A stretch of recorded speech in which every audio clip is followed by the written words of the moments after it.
those two words.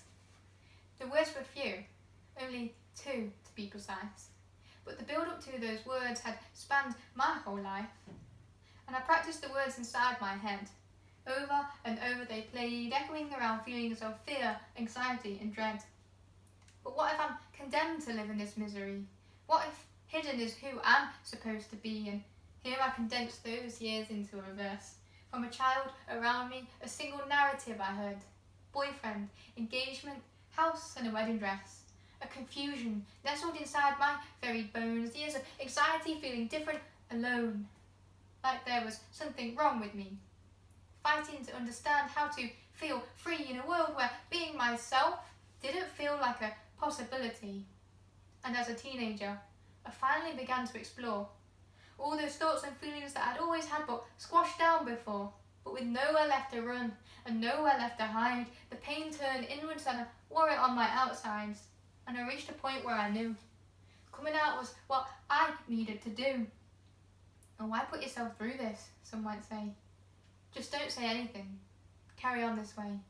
But the thing is, I couldn't bear to stay trapped inside myself for even one more day. You see, mental health problems affect at least 1 in 4, but they affect members of the LGBT plus community even more. And I was exploding from the inside. This moment was fundamental to my whole life. For so long I'd been someone other than me, influenced by news, media and those around me.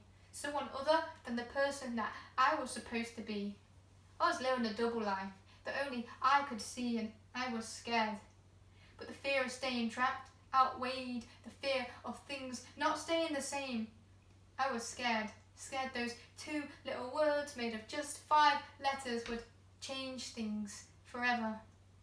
Because I knew that once I said them, that was it. I couldn't suck the words back into my lungs, couldn't erase them from heads, couldn't rewind the day and climb back into bed if they changed things. I was scared. I was scared that what if I said them and no longer belonged? What if those around me felt ashamed? What if those 2 little words caused them pain? And believe me, I had all those thoughts before. Every single thought and more. What if I couldn't go back to how things were before? Before I'd spoken those 2 little words made of just 5 letters. What if they changed everything and not for the better? The words were few, only 2 to be precise. But the build-up to those words, which had spanned my whole life, arrived. And there I stood, the moment selected weeks ahead, a terrible silence pierced only by my own dread. And here were the words still repeating round my head, and my hands held on to each other, trying to hide their tremor, my stomach doing somersaults, shaking despite the May weather. My heartbeat inside my ears, I felt as if I'd be consumed by this fear. It filled every single pore. Overflowing, it filled the room from the ceiling to the floor. I was swimming in the sea of anxieties, fighting to find the courage inside of me to say those 2 little words. I'm gay. Time suspended, a whirlwind of fear and relief, all these feelings I'd been feeling week after week, happy and sad, angry and mad that the hardest thing that I'd ever had to do was to come out to my mum and dad. But in that moment, fear left and relief stayed.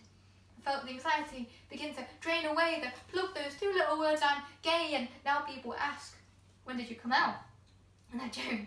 Do you want the first time or do you want the 44th? You see, from that moment on, coming out began to get easier for me. But to this day, it hasn't stopped. I end up having to come out everywhere, from the doctors to the shops. Have you got a boyfriend? Are you on the pill? What are you doing this weekend? Oh, you're single, and sometimes the fear is the same. What if when I say those 2 little words, everything will change? But for the most part, I'm met with this warmth. That deep feeling of support, that who I love doesn't change anything. And I can't even begin to describe that feeling. It's like a little fire right inside my very soul. It's like you see me as myself, and I am whole.